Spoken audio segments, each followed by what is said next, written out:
Un buongiorno a tutti i lettori di QDP News, siamo qua oggi a Vidor con il presidente Luca Zaia, nonché candidato alla regionali 2015 di quest'anno.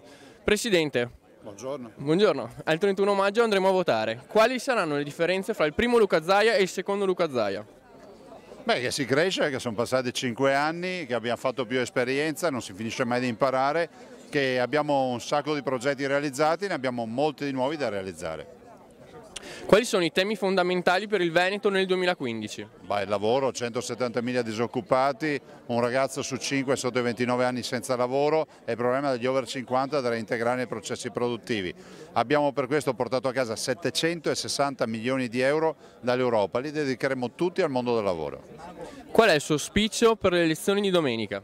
Che i cittadini vadano a votare, votino per chi vogliono, ma vadano a votare, perché il primo risultato del Veneto deve essere una grande affluenza alle urne, che sarà un grande segnale di civiltà. La ringrazio, in bocca al lupo.